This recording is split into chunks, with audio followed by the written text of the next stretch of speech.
మరణాత అన్నదానికి అర్థం ఏంటి? మరణాత అన్నదానికి అర్థం ఏంటి?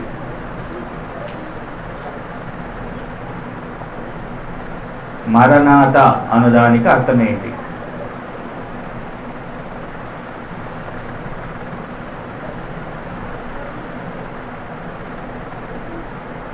తెలీదా అండి? మరణాత అన్నదానికి అర్థము ఆమోసు గ్రంథము 5వ అధ్యాయం 18వ వచనం. ఆమోసు గ్రంథము 5వ అధ్యాయము 18వ వచనం. యెహోవా దినము రావాలనని ఆశ పెట్టుకొని ఉన్నవారులారా మీకు శ్రమ. చాలు. మరణాత అంటే శ్రమ కాదండి. ప్రభువా తొందరరా అంటాం కదా, యేసు తొందరరా అని అడుగుతాం కదా, దానినే మరణాత అంటారు. యెహోవా దినము. సో అది మర్చిపోయారు. మర్చిపోకుండా ఆశ్చర్యం, మర్చిపోతే ఆశ్చర్యం ఏమీ లేదు. రైట్. ప్రకటన గ్రంథం 3వ అధ్యాయం 4వ వచనము. అయితే తమ వస్త్రములను అపవిత్రపరచుకొనని కొందరు సార్దిస్‌లో నీ యొద్ద ఉన్నారు. వారు ఆత్మలు కనుక తెల్లని వస్త్రము ధరించుకొని నాతో కూడా సంచరించేదారు. ఎవరండి వాళ్ళు? తెల్లని వస్త్రములు ఎవరు? వారు తెల్లని వస్త్రములు ధరించుకున్న వారు ఎవరు?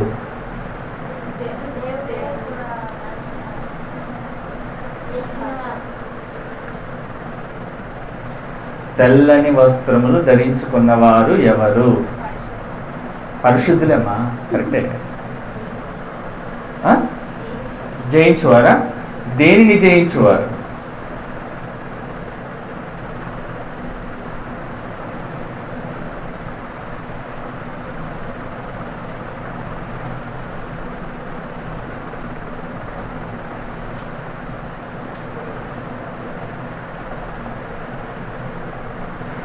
సరే, ఆన్సర్ ఎవరు ఇవ్వలేదా? జయించేవారు అనేది కరెక్ట్. పరిశుద్ధులు జయించేవారు కరెక్ట్. రైట్. ఆన్సర్ మొదటి దశలోనికైలు 4వ అధ్యాయము. మొదటి దశలోనికైలు 4వ అధ్యాయం 3-5.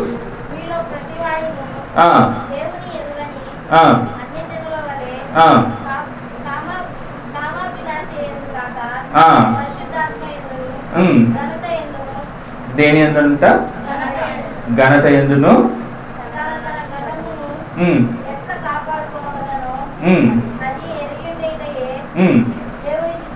దేవుని చిత్తము.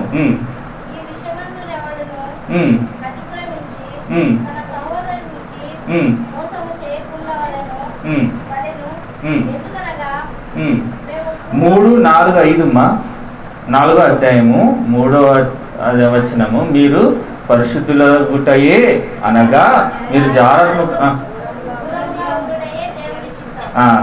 జారత్వానికి దూరంగా ఉండట వారే దేవునికి ఇష్టమైన వారు, వారే పరిశుద్ధులు. తర్వాత మీలో ప్రతివాడును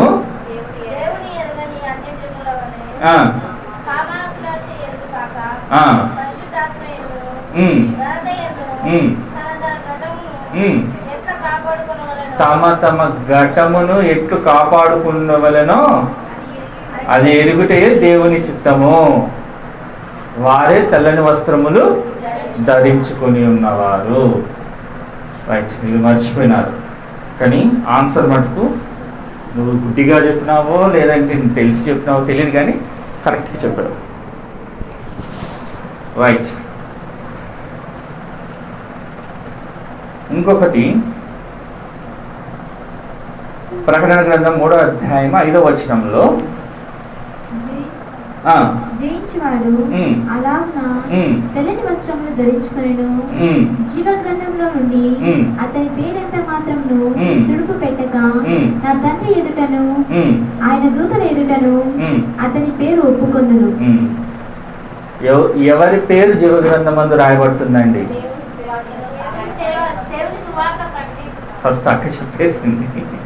రైట్. వారు ఎవరు?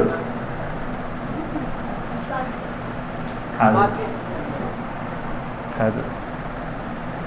ఎవరు? దేవుని సువార్త కరెక్టే. అపోస్తలుడైన పౌలు వారి గురించి రెఫరెన్స్ ఇచ్చాడు, ఫలాని అని. Very good, చదువుమా.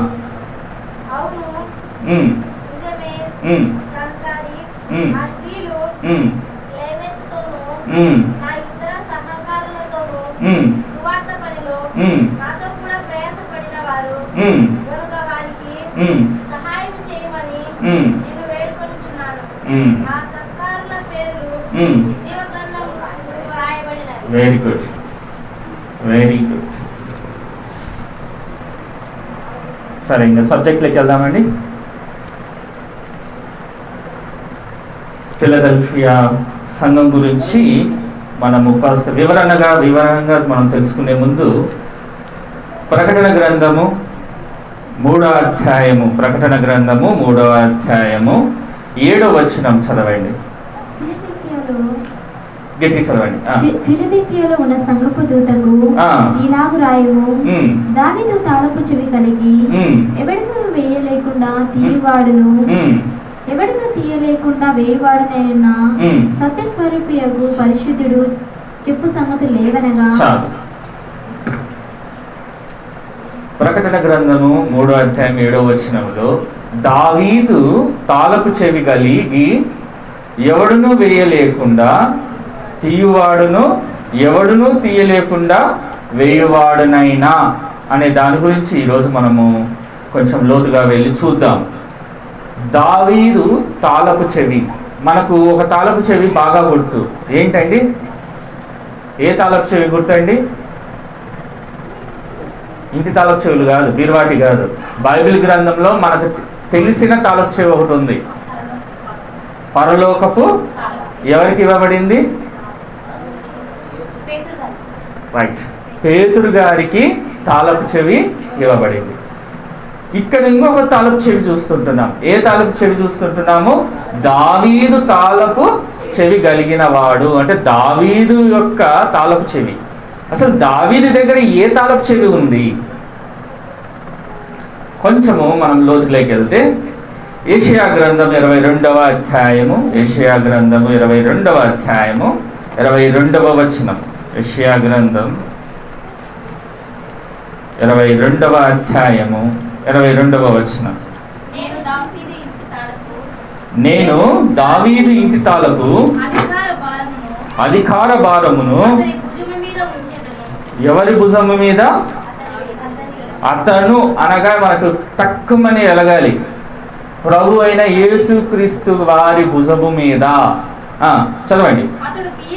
అతడు తీయగా ఎవడు మూయజాలడు, అతడు మూయగా. మనకు ప్రకటన గ్రంథంలో ఏదైతే కనిపించిందో యెషయా గారు ప్రవచనం చేస్తుంటున్నాడు. ఏమని చేస్తుంటున్నాడు చూడండి. దావీదు ఇంటి తాళపు చెవి గురించి చెప్తుంటున్నాడు. నేను దావీదు ఇంటి తాళపు చెవి, తాళపు అధికారము భారమును అతని భుజము మీద ఉంచి ఉన్నాను. అంటే ఎవరు ఉంచి ఉన్నారు? యేసు ప్రభు భుజము మీద పెట్టిన భారం ఎవరు పెట్టారు? ఆ భారం తండ్రి అయిన దేవుడు పెట్టిన భారం. ఏం భారం? చూడండి, చదవండి.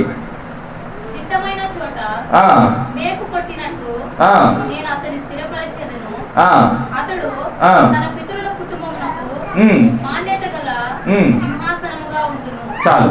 ఆయన ఎవరు అంటండి?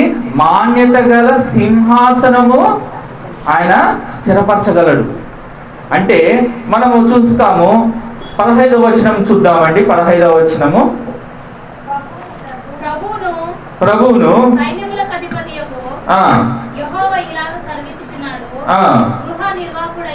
గృహ నిర్వాహుడైన శబ్దాను 16. ఇక్కడ నీకేం పని? ఇక్కడ నీకెవరున్నారు?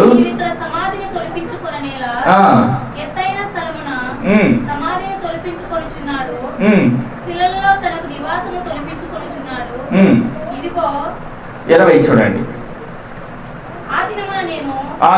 నేను నా సేవకుడును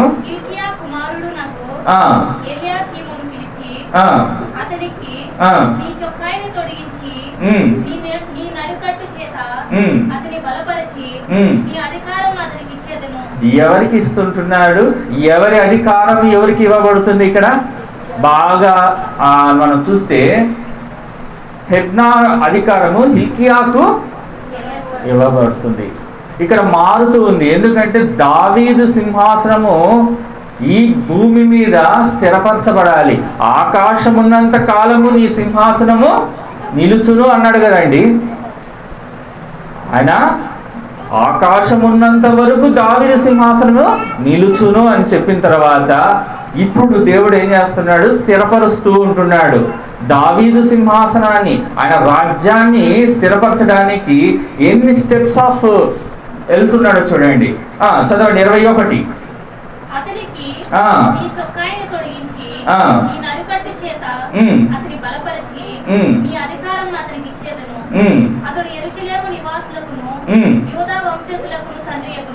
యెరూషలేము వారికి యూదా వంశస్థులకు తండ్రి అగును. దావీదు తాళపు చెవి గలవాడు చెప్పు మాటలు ఎక్కడి నుంచి వచ్చినాయండి? ఎక్కడి నుంచి వచ్చిన? ఈయన బ్రీడ్ ఎక్కడి నుంచి అండి? ప్రభువైన యేసుక్రీస్తు వారి బ్రీడ్ ఎక్కడి నుంచి అండి? యెరూషలేము నివాసి. ఇంకొకటి యూదా గోత్రపు సింహము. యూదా గోత్రం నుంచి వచ్చిన వాడు. అందుకనే ఆయనకు తాళపు చెవి అధికారము ఇవ్వబడింది. మన ఇంటి తాళపు చెవి మన పిల్లలకి ఇస్తామా, లేదంటే ఎవడో అనామకుడికి ఇస్తామా? మన పిల్లలకే ఇస్తాం. వారు పెద్ద అయిన తర్వాత మనం ఎక్కడికైనా పోవాలంటే నాయన ఇంట్లో జాగ్రత్తగా ఉండి తాళం వేసుకొని మనం ఇస్తాం కదండి, ఇస్తాం కదా. అంటే తాళపు చెవి అధికారం ఎవరికి ఇవ్వబడింది? పరలోకపు తాళపు చెవి అధికారం ఎవరికి ఇవ్వబడింది? యేసయ్యకి ఇవ్వబడింది. దావీదు వంశంలో నుండి వచ్చిన వాడే ఆయన. ఆయనకి ఇవ్వబడిన తాళపు చెవి అధికారం గలవాడు. అందుకని అంటున్నాడు దావీదు తాళపు చెవి కలిగి ఎవడును వేయకుండా ఎవడును తీయకుండా. ఆయన వేస్తే ఎవడు తీయలేడు, ఆయన తెరిచిన తర్వాత ఎవడు మూయలేడు. సార్దీసు సంఘంతో క్షమించండి ఫిలదెల్ఫియా సంఘంతో మాట్లాడుతున్నాడు. తాళపు చెవి గలవాడుగా, అధికారము పొందిన వాడిగా, ఒక రాష్ట్ర అధికారి. ఆయనకు అధికారం ఇవ్వబడితేనే ఆ రాష్ట్రాన్ని పరిపాలించగలుగుతాడు. ఒక గృహ నిర్వాహకుడు, అతనికి ఆ అధికారం ఇవ్వబడితేనే ఆ గృహాన్ని పరిపాలించగలుగుతాడు. అదేవిధంగా ప్రభువైన యేసుక్రీస్తు వారు మాట్లాడుతున్న మాట, దావీదు తాళపు చెవి నా చేతిలో ఉంది, నేను వేయాలన్నా తీయాలన్నా అధికారం నాకు ఇవ్వబడింది. ఇంకొకరు కూడా అధికారం ఇవ్వబడింది. ఎవరికండి చెప్పండి?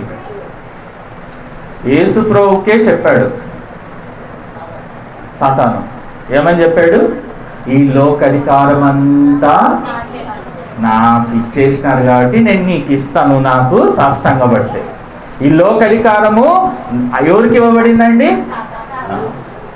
సాతానును ఇప్పుడు ఎవరికి ఇస్తా అంటాడు? యేసయ్యకే ఇస్తా అంటున్నాడు.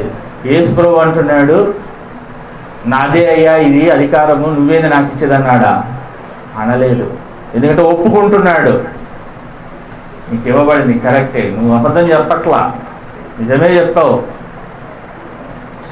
అందుకని అంటున్నాడు దేవుడు, ఇప్పుడైతే వాడిని పాతాళంలో బంధించినాడు, ఆయన పాదముల కింద శీఘ్రముగా చితకదొక్కాడు, ఆయనకు అధికారం ఇవ్వబడింది. అందుకని ఆయన జయించినవాడు, మరణాన్ని జయించినవాడు.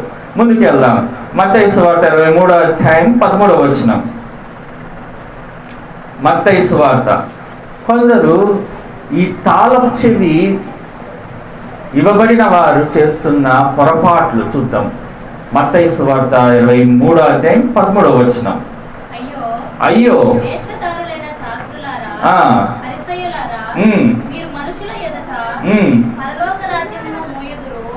చాలు. వీళ్ళు ఎవరండి? వేషధారులైన శాస్త్రులారా, పరిసయ్యులారా, పరలోకపు రాజ్యపు తాళపు చెవి వాళ్ళకి ఇవ్వబడి వాళ్ళు ఏం చేస్తున్నారు? పరలోకానికి పోనీకుండా అమాయక క్రైస్తవులను ఏం చేస్తున్నారండి? పరలోకాన్నే మూసేస్తున్నారు. ఏ విధంగా అండి? పౌలు గారు చాలాసార్లు చెప్తాడు, మనలో నుండే బయలుదేరి ఉన్నారు అబద్ధ బోధకులు. ఎవరి నుండి బయలుదేరారండి? మనలోనే. వారు మన సంబంధులు కారు. వాళ్ళు ఇంకా ఎలా మాట్లాడుతున్నారు అంటే, చూస్తే నా బైబిల్ గ్రంథంలో గలతీలు రాసిన పత్రిక, గలతీ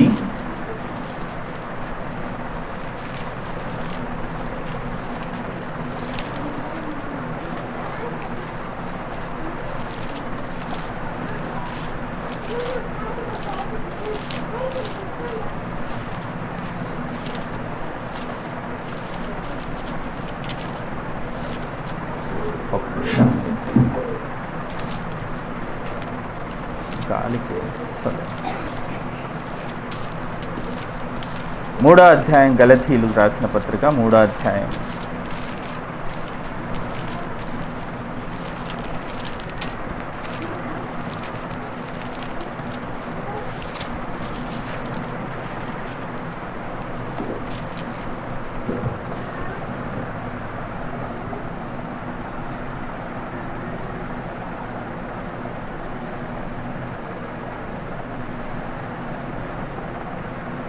మూడో అధ్యాయము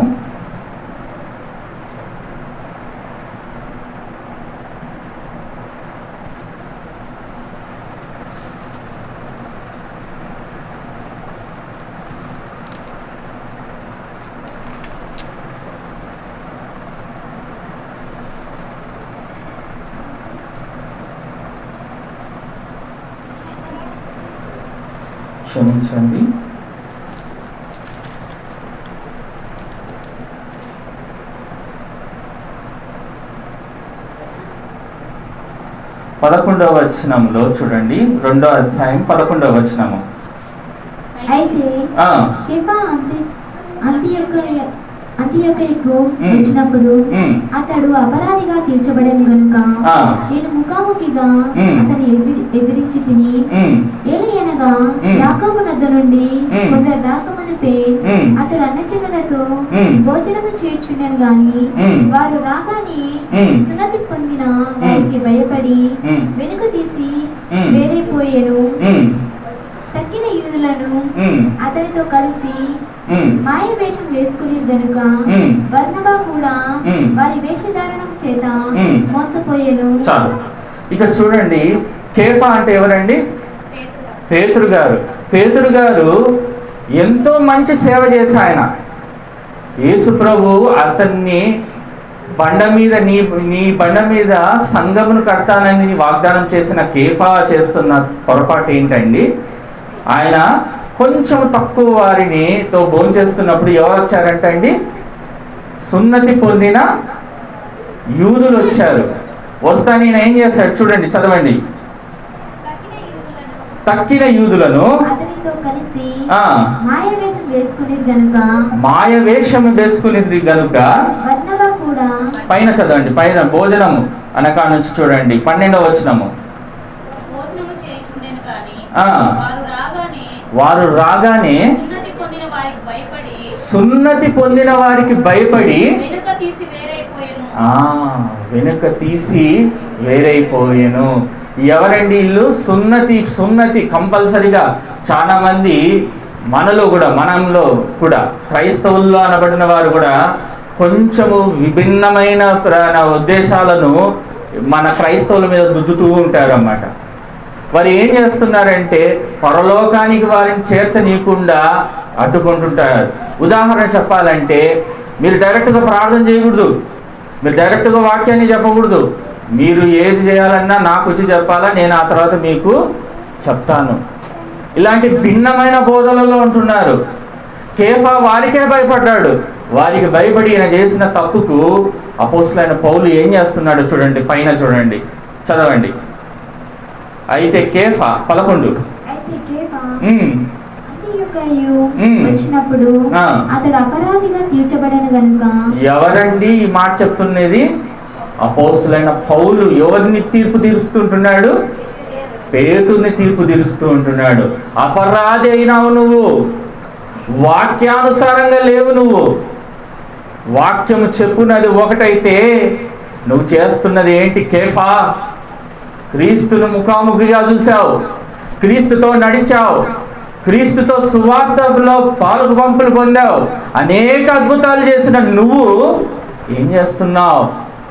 ఏం నేర్పిస్తుంటున్నావు అడుగుతున్నాడు పౌలు, అడుగుతుంటున్నాడు. చదవండి. గనుక నేను ముఖాముఖిగా అతనిని, ముఖాముఖిగా, ఫేస్ టు ఫేస్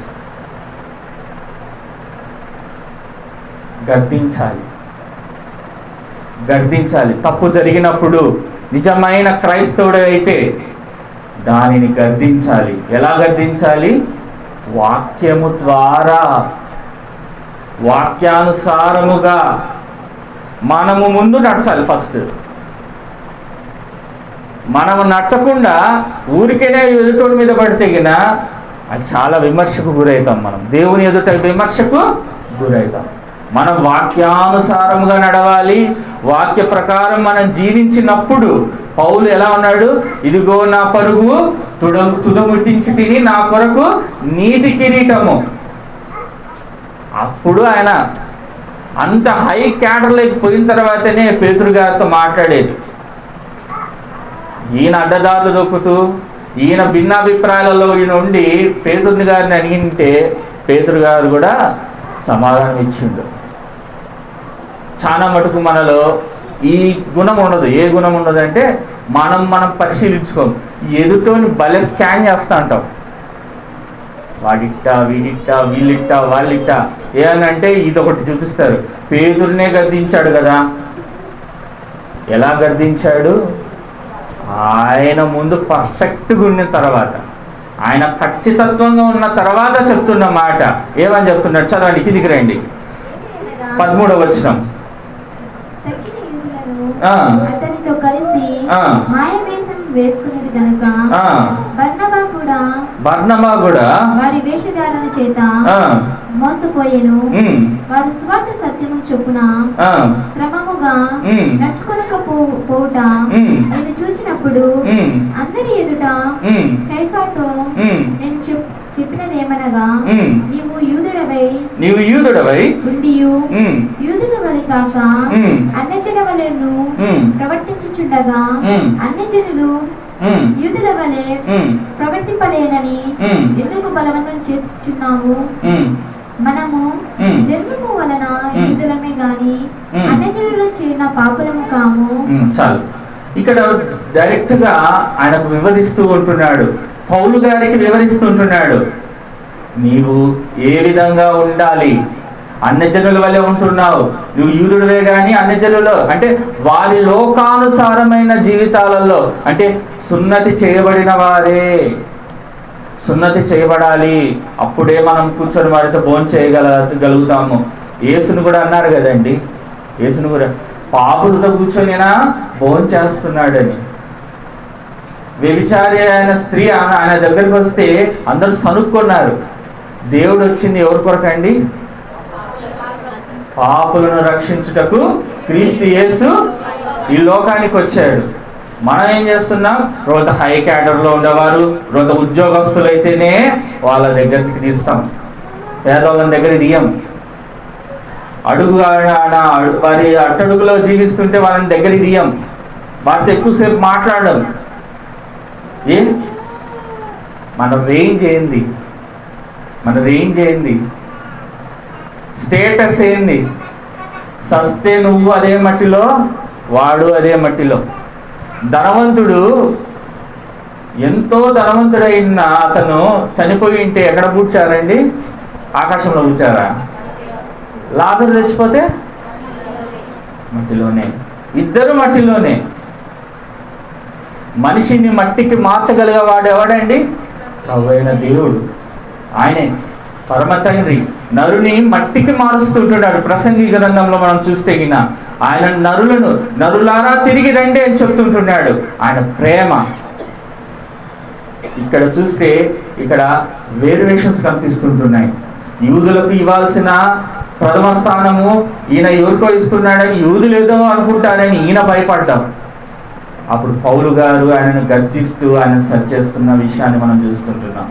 అందుకని తాళపు చెవి మూయగలవాడు, తెరవగలవాడి ఆయన ఇచ్చిన అధికారము కేఫా ఏం చేస్తున్నాడు, ఇక్కడ పొరపాటుగా దానిని మిస్యూజ్ చేస్తుంటున్నాడు. అప్పుడు పౌలు ఊరుకోలేదు, గర్దించాడు, సరి చేసుకున్నాడు పౌలు. అరే నాకంటే చిన్నవాడు నిన్నలా మొన్నొచ్చాడు అనుకోలేదు. పౌలు గారు చెప్పిన దాన్ని పేతురు గారు ఏం చేశారు, స్వీకరించి మార్చుకోగలిగాడు. మనం ఎంతమంది మార్చుకోగలుగుతుంటున్నాం ఈ విషయాలను ఆలోచించుకుందాం. ఈ రాత్రి మరొక సందర్భం చూద్దాం. 2వ అధ్యాయము, అదే 2వ అధ్యాయము 4వ వచనం చూడండి. చేసుకునేవలనని క్రీస్తు యేసు వలన మనకు కలిగిన మన స్వాతంత్రమును వేగుచుచుటకు రహస్యముగా తేబడి దొంగతనముగా ప్రవేశించిన కపట సహోదరుల వలన జరిగినది. సువార్త సత్యము మీ మధ్య నిలిచినట్లు మేము వారికి ఒక గడియను లోబడుటకు. ఒకసారి ఆలోచించండి. సువార్త సత్యము మీ యొద్ద నిలిచినట్లు వారికి ఒక గడియను లోబడటం లేదు. ఎవరు లోబడట్లేదు? పౌలు గారు లోబడట్లేదు. అంటే పౌలునే తప్పుదారులోకి తీసుకొచ్చి వెళ్ళాలని చూసిన ఒక గుంపు వచ్చింది. ఇక్కడ పౌలునే మ్యానిపులేట్ చేస్తుంది, పౌలునే డిస్టర్బ్ చేయాలని, పౌలు బోధనే వక్రీకరించడానికి వచ్చారు. రహస్యమందు తేబడిన సహోదరులంట. ఎక్కడికి వచ్చారండి వాళ్ళు? మన మధ్య. ఎలా వీళ్ళని పట్టడం? వీళ్ళు ఏం చేస్తారంటే పరలోకాన్ని మూసేవారు.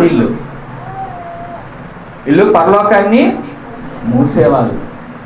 ప్రవక్తలు అని చెప్పుకునేవారు. నేను ప్రవక్తను, నేను చెప్పింది నెరవేరుతుంది, నేను భవిష్యత్ కాలాన్ని నేను మీ ముందర ఇప్పుడు చెప్పగలుగుతాను అని దుర్మార్గపు బోధ. ఉన్నారండి ప్రవక్తలు ఉంటే మళ్ళీ యేసుప్రభు రావాలా, అంతే కదండి. నేను ప్రవక్తల వచనములు నెరవేర్చుటకే వచ్చి తిని అన్నాడు, ధర్మశాస్త్రాన్ని నెరవేర్చుటకే వచ్చి తిని అన్నాడు. చెప్తున్నాడు, చదవండి.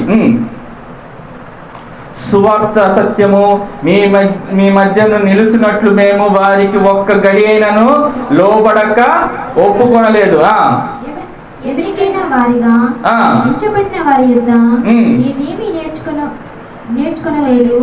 వారెంతటి వారైనను నాకు లక్ష్యము లేదు. దేవుడు నరుని వేషము బాగా చదవండి, చూడండి 6వ వచనం నుంచి చదవండి. ఎన్నికైన వారుగా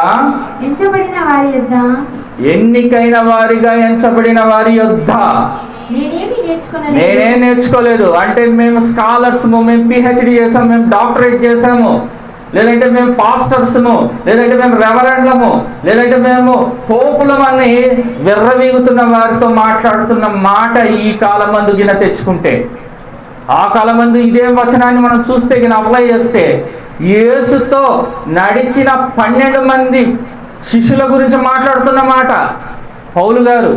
12 మంది శిష్యులలో ఒకడు పోయాడు, మిగతా 11 మంది గురించి మాట్లాడుతున్న మాట. ఏం మాట్లాడుతున్నారు?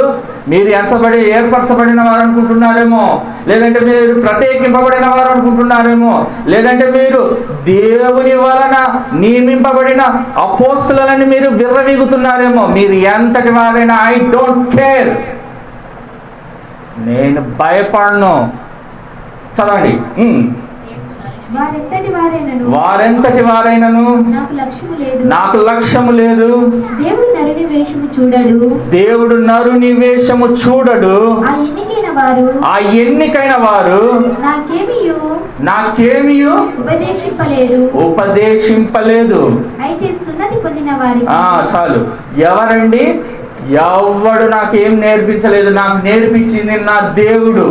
నా దేవుడు ఏదైతే చెప్పమన్నాడో, ఏదైతే బోధించమన్నాడో, ఏదైతే ఏ విధంగా అయితే నన్ను నడుచుకోమన్నాడో నేను అలా నడుచుకోగలిగితేనే నువ్వెవడు నాకు చెప్పడానికి అంటున్నాడు. తప్పుడు వాక్యాలు, తప్పుడు బోధలు, తప్పుడు సిద్ధాంతాలు, తప్పుడు మార్గాలలో క్రైస్తవులను ఈనాడు అనేకులు ఈడ్చుకొని వెళ్తున్నారు. ఫిలదెల్ఫియా సంఘంతో మాట్లాడుతున్న మాట, దావీదు తాళపు చెవి అధికారము పొందిన వాడు చెప్తున్న మాట, జాగ్రత్త.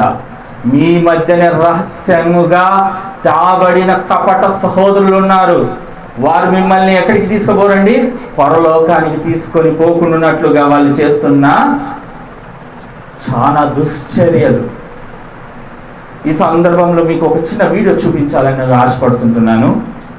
ఒక చిన్న వీడియో చూస్తామండి. ఆఫ్ అయిందా?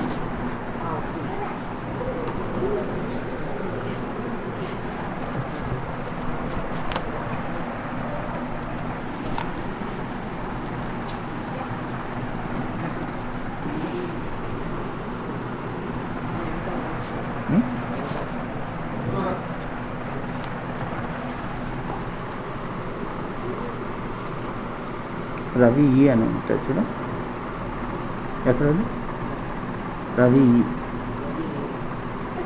డెస్క్టాప్ మీద అది ఉంటుంది పెట్ట, రవి అని ఉంటుంది.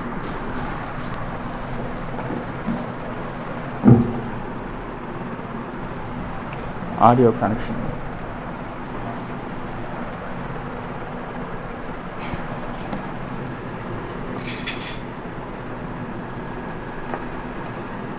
ప్లే చేయి.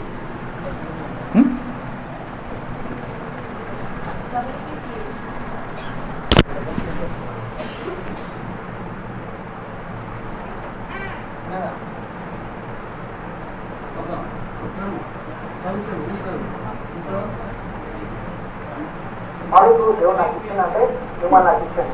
దేనికోసంటే మీ మనసుతో నేను జాగ్రత్త చేశాను. అలా దేనికోసంటే మీ మనసుతో నేను జాగ్రత్త చేశాను.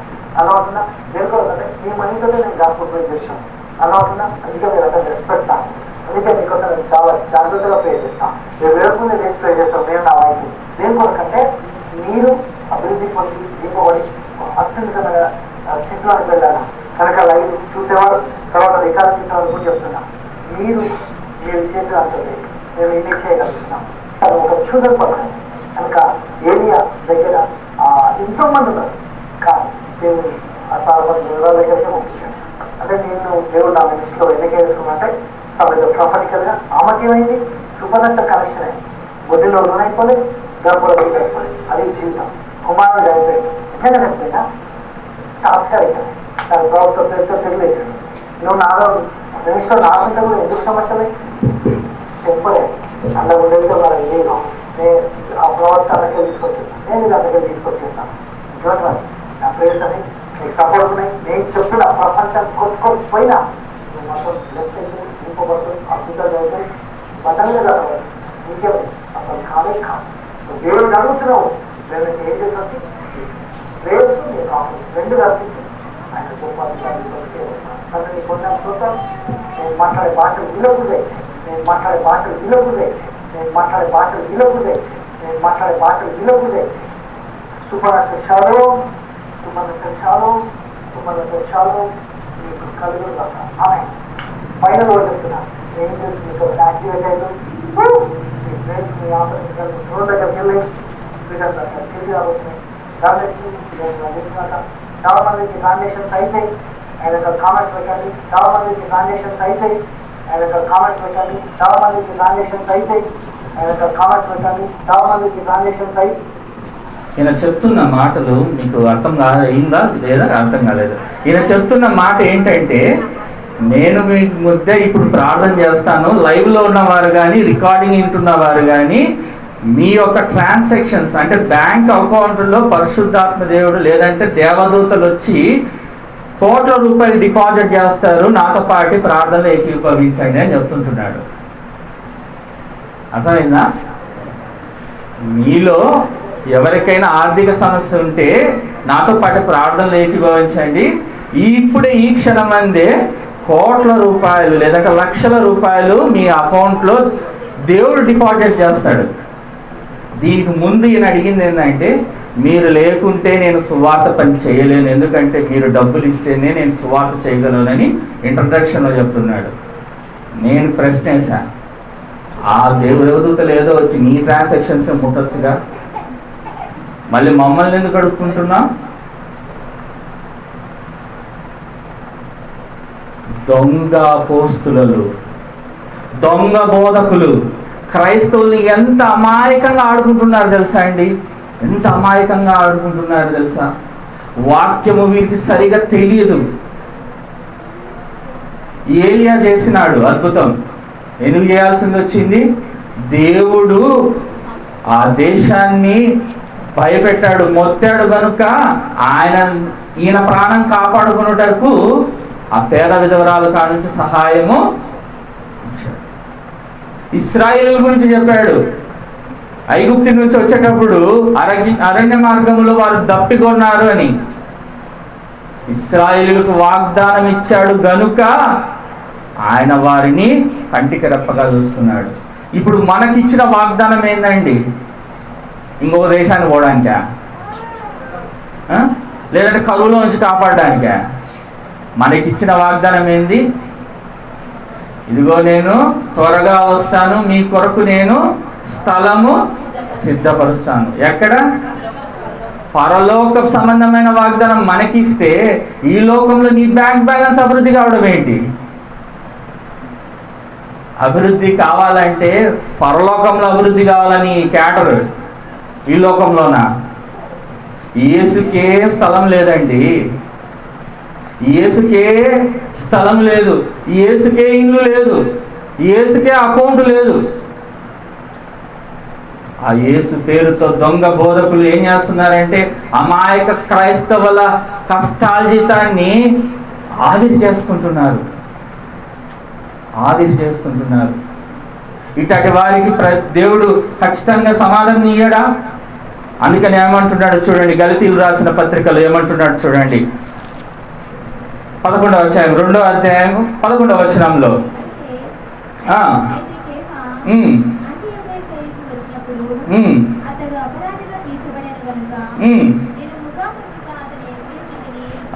ముఖాముఖిగా తప్పు చేస్తున్నావు.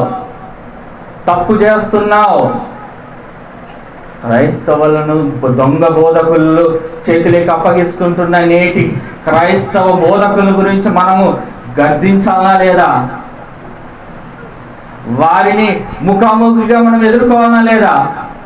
మనం వారిని ముఖాముఖిగా ఎదుర్కోవాలంటే ముందు మనం ఏం చేయాలి? మనం ఖచ్చితంగా ఉండాలి. మనము విమర్శకు లోనైతే ఎలా? అందుకనే చెప్తుంటున్నాడు, దావీదు ఇంటి తాళపు చెవిగలిగిన వాడు చెప్తున్న మాట ఫిలదెల్ఫియాతో. ముందుకెళ్దాం. యెషయా గ్రంథం 9వ అధ్యాయం, యెషయా గ్రంథం 9వ అధ్యాయం 6-7. యెషయా 9:6-7.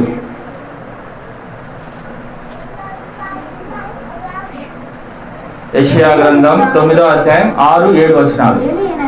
ఏలయనగా మనకు శిశువు పుట్టెను, మనకు కుమారుడు అనుగ్రహింపబడెను, ఆయన భుజముల మీద రాజభారముండును, ఆశ్చర్యకరుడు, ఆలోచనకర్త, బలవంతుడైన దేవుడు, నిత్యుడగు తండ్రి, సమాధానకర్తయగు అధిపతి అని అతనికి పేరు పెట్టబడును.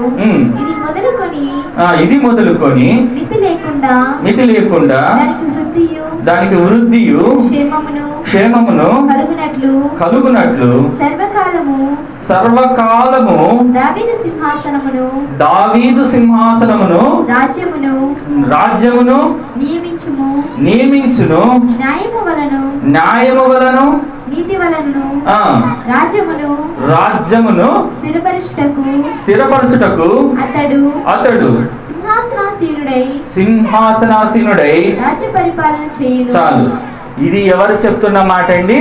కింద చూస్తే సైన్యములకు అధిపతియగు యెహోవా ఆసక్తితో దీనిని నెరవేర్చును.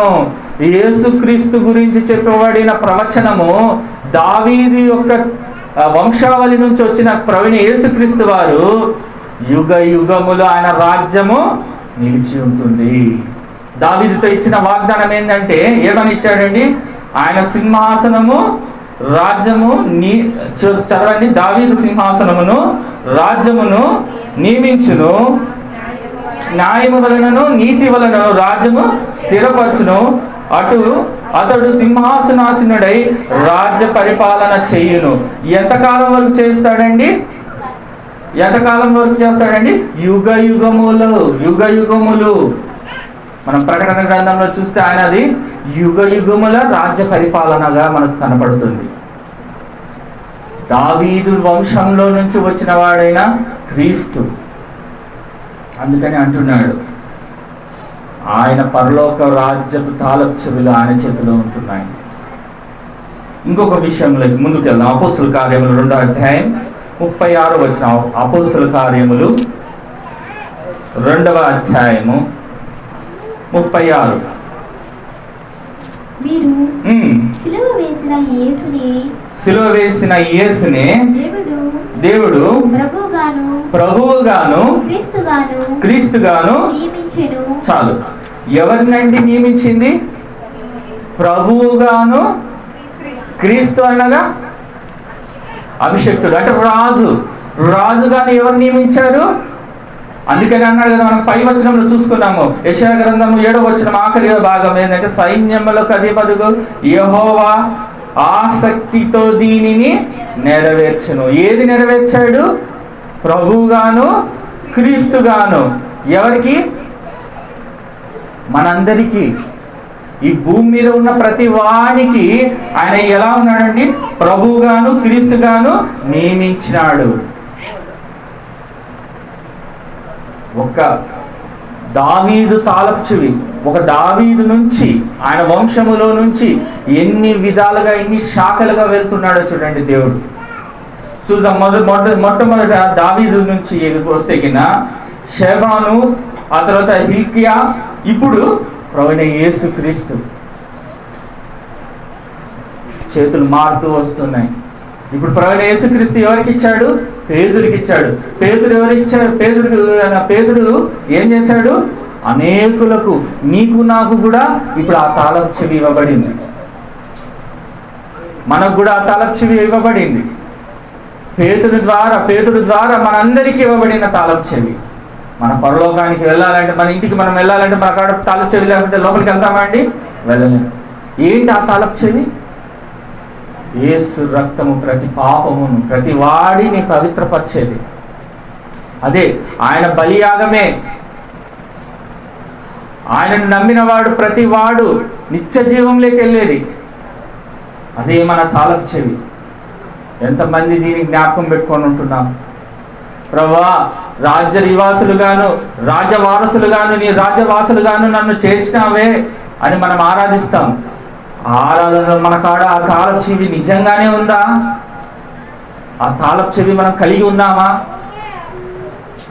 ఇప్పుడు ఆ తాళపు చెవి గలవారు ఎవరండి? ఇక్కడ మనం చూస్తే ఫిలదెల్ఫియాలో ఉన్న సంఘం గలవారు, ఆ సంఘంలో ఉన్న వారికి ఆ తాళపు చెవి ఇవ్వబడి ఉంది. వీళ్ళ గురించి ఎలాంటి రిపోర్ట్స్ లేవు. మనము చూస్తే కింద మనము ప్రకటన గ్రంథము 2వ అధ్యాయం నుంచి చూస్తే కింద చూడండి. ప్రకటన గ్రంథము 2వ అధ్యాయం ఎఫెసీ సంఘముతో మాట్లాడుతున్న మాట ఒకసారి చూడండి. 7 నక్షత్రములు తన కుడి చేతి పట్టుకొని 7 దీపస్తంభముల మధ్య 4వ వచనం చూడండి. ఆయనను మొదట నీకుండిన ప్రేమను నీవు వదిలితివని నేను నీ మీద తప్పు ఒకటి మోపవలసి ఉన్నది. నీవు ఏ స్థితిలో నుండి పడితివో చాలు. అయినను నీ మీద ఒక తప్పు మోపవలసి. ఇంకొక సంఘానికి పోతే నీ మీద కొన్ని తప్పులు ఉన్నాయంటాడు. ఇంకొక సంఘానికి పోతే నీలో తప్పు ఉందని చెప్తుంటున్నాడు. కానీ ఇక్కడికి ఫిలదెల్ఫియాలోకి మనం చూస్తే కింద ఆయన ఏ తప్పు వీరి మీద మోపట్లేదు. వీళ్ళ మీద ఏ తప్పు లేదు. వీళ్ళకున్నది కొద్ది శక్తే, కొద్ది మందే. వీళ్ళ పరిస్థితి చాలా క్రిటికల్. ఉన్నత సంఘం కాదు, గొప్ప సంఘం కాదు, పేద సంఘము. పేద సంఘము. ఫిలదెల్ఫియా పేద సంఘం అండి, చాలా పేద సంఘం. ధనముతోనూ లేదంటే బంగారముతోనూ నిండి పొర్లిపోయే సంఘం కాదు. ముందుకెళ్దాం. అపోస్తుల కార్యములు 2వ అధ్యాయం 29వ వచనం చూడండి. అపోస్తుల కార్యములు 2వ అధ్యాయం 29. సహోదరులారా, మూల పురుషుడగు దావీదును గూర్చి మీతో నేను ధారాళముగా మాట్లాడవచ్చును. అతడు చనిపోయి సమాధి చేయబడెను. అతని సమాధి నేటి వరకు మన మధ్యనున్నది. అతడు ప్రవక్త అయి ఉండెను గనుక అతని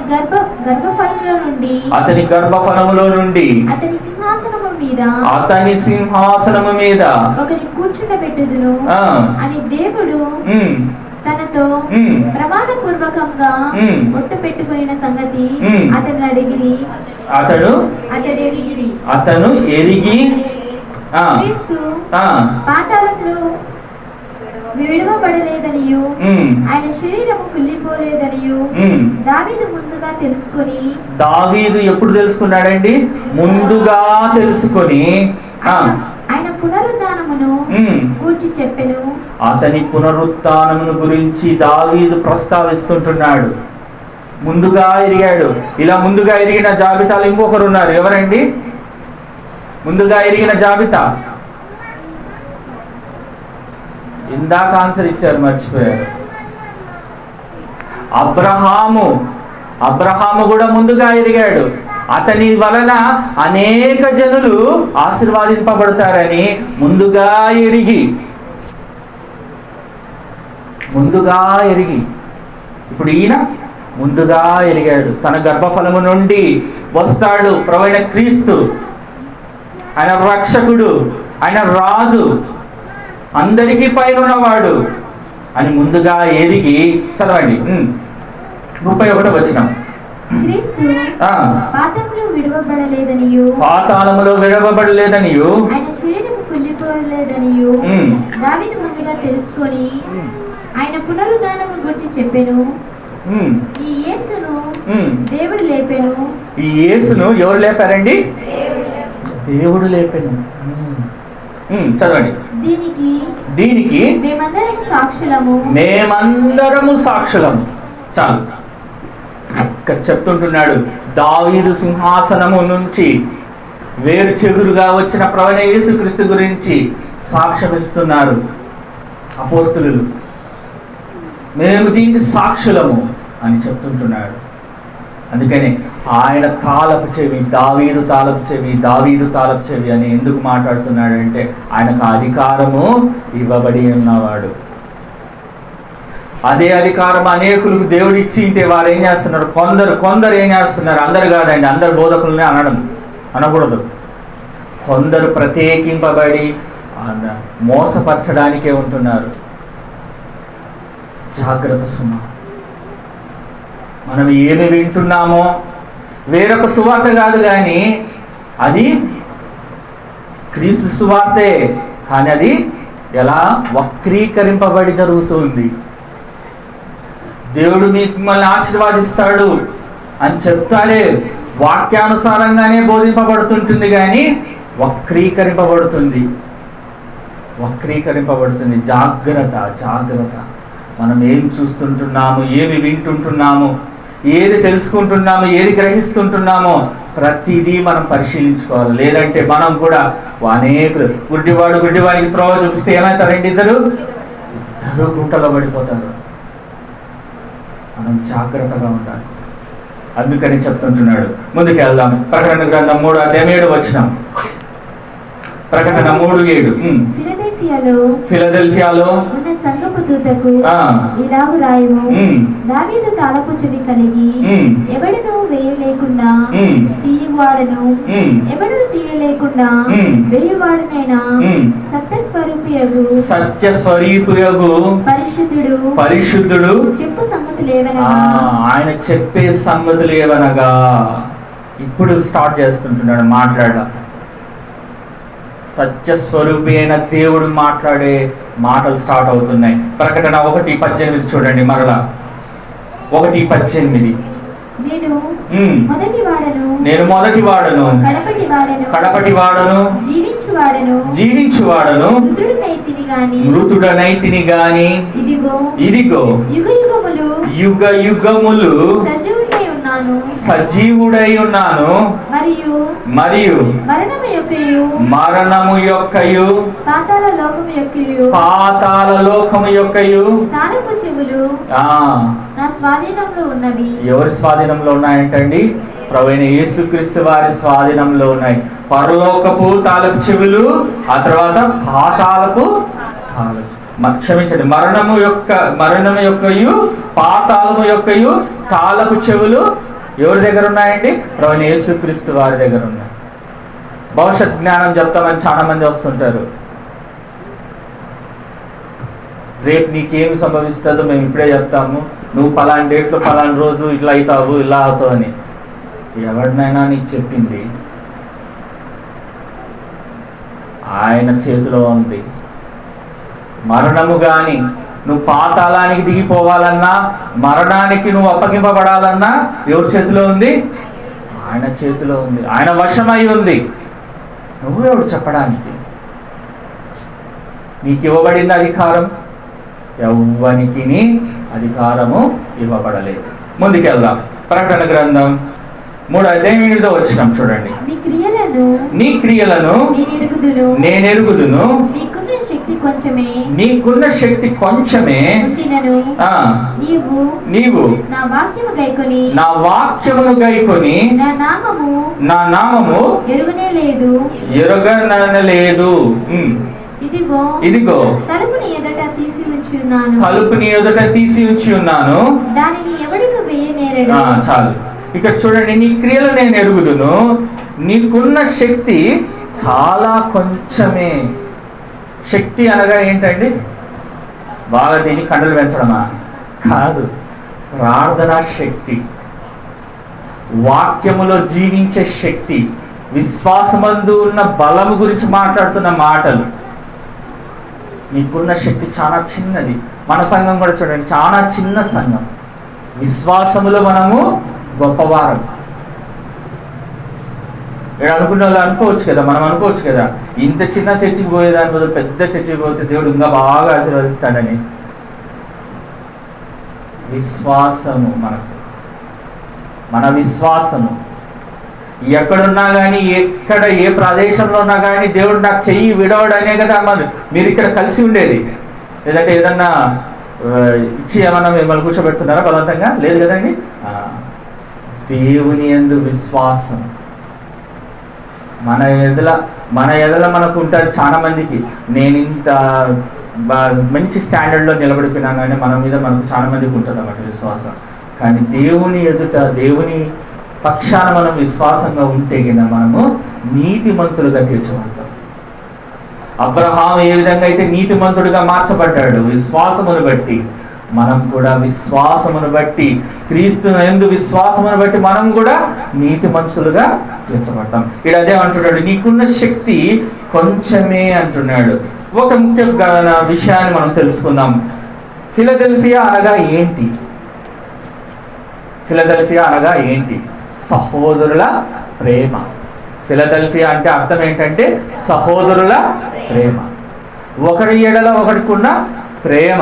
రెండవ విషయం వచ్చి సార్దీస్ నుంచి ఫిలదెల్ఫియాకు ఎక్కడో సౌత్ సైడ్లో ఉంది. అంటే తెలుగులో ఏమంటే ఆగ్నేయంలో ఉంది అన్నమాట. సార్దీస్ సంఘానికి ఫిలదెల్ఫియా సంఘము ఆగ్నేయ మూలముగా ఉంది. దీనికి దానికి ఎన్ని కిలోమీటర్ల దూరం ఉందండి? చెప్తాను. 28 కిలోమీటర్లు. రాసుకోండి, ఖచ్చితంగా అడుగుతాను మిమ్మల్ని క్వశ్చన్. 28 కిలోమీటర్ల దూరంలో, ఆగ్నేయం 28 కిలోమీటర్ల దూరంలో ఉంది.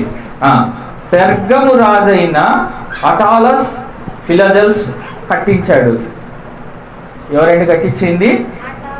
అటాలస్ ఫిలదెల్ఫస్. దేని కట్టించాడు? పెర్గము సంఘమును. పెర్గము సంఘం కాదు, క్షమించండి, పెర్గము పట్టణమును కట్టించాడు. పెర్గము పట్టణాన్ని కట్టించింది ఎవరంటే అటాలస్ ఫిలదెల్ఫస్. ఎప్పుడు కట్టించాడు ఈయన? క్రీస్తు పూర్వము 159 నుండి క్రీస్తు శకము 138 వరకు. క్రీస్తు పూర్వం నుండి ఇది కట్టబడింది. ఇది పట్టణం కట్టబడింది. స్టార్ట్ అయింది 159 నుండి క్రీస్తు శకము 138 వరకు ఉన్నింది. క్రీస్తు పూర్వం 17లో భయంకరమైన భూకంపం వచ్చింది. భూకంపం వచ్చినప్పుడు ఈ పట్టణము కూలిపోయింది. ఎందుకంటే ఈ 7 పట్టణాలు కొండ చర్య మీద కట్టబడిన పట్టణాలు. మనం ఎఫ్ఎస్సి సంఘం గురించి మాట్లాడుకున్నప్పుడు దీని గురించి మీకు వివరించాను. కొండ చర్యలు ఎక్కువ ఆ ప్రాంతంలో కొండ చర్యలు ఎక్కువ. మరొకటి, ఇక్కడ ద్రాక్ష తోటలు ఎక్కువ. ఓనీస్ దేవతను ఇక్కడ పూజించేవారు. ఓనీస్. ఈమెకి ఇంకొక పేరుంది, ద్రాక్షారసపు దేవత. ఈమె పేరేంటండి? ద్రాక్షారసపు దేవత. దీని ఇంకొక పేరు కూడా ఉంది. ఈ పట్టణానికి ఇంకొక పేరు ఏముందంటే చిన్న ఏథెన్స్ పట్టణం అంటారు. చిన్న ఏథెన్స్ పట్టణం. ఇవి దీని యొక్క లక్షణాలు, దీని యొక్క పరిస్థితి జ్ఞాపకం పెట్టుకోండి. మొదట ఫిలదెల్ఫియా అంటే సహోదరుల ప్రేమ. సార్దీస్ నుంచి ఫిలదెల్ఫియాకి 28 కిలోమీటర్ల దూరము, ఆగ్నేయ మూలంగా ఉంది. పెర్గము రాజైన అటాలస్ ఫిలదెల్ఫా కట్టించాడు ఈ పట్టణాన్ని. క్రీస్తు పూర్వం నుండి 159 నుండి క్రీస్తు శకం వరకు 135 వరకు ఉన్నది. ఇది క్రీస్తు పూర్వము 17లో భూకంపము వచ్చి శిథిలావస్థలోకి వెళ్ళిపోయింది. అదే తర్వాత వచ్చి తిబెరీ కైసరు తిరిగి కట్టించాడు. ఈ పట్టణాలన్నిటిని ఎవరు అండి కట్టించింది? తిబెరీ కైసరు కట్టించాడు ఈ పట్టణాలన్నిటిని. 7 పట్టణాల గురించి మాట్లాడుతూ తిబెరీ కైసరు దీన్ని కట్టించాడు. అదేవిధంగా ఓనీస్ దేవత అంటే ద్రాక్షారసపు దేవతను ఇక్కడ పిలుస్తారు. ఆ తర్వాత చిన్న ఏథెన్స్ అని దీనికి పేరు. ఇది ఫిలదెల్ఫియా యొక్క చరిత్ర. తిరిగి మరొక బైబిల్ స్టడీలో ఇంకా కొంచెం లోతుగా వెళ్దామండి. నీ శక్తిని గురించి, నీకున్న తక్కువ శక్తిని గురించి మరొక బైబిల్ స్టడీలో మనం మాట్లాడుకుందాం ప్రభు చిత్తమైతే. అందరు తలలు వంచండి, ప్రార్థన చేసుకుందాం.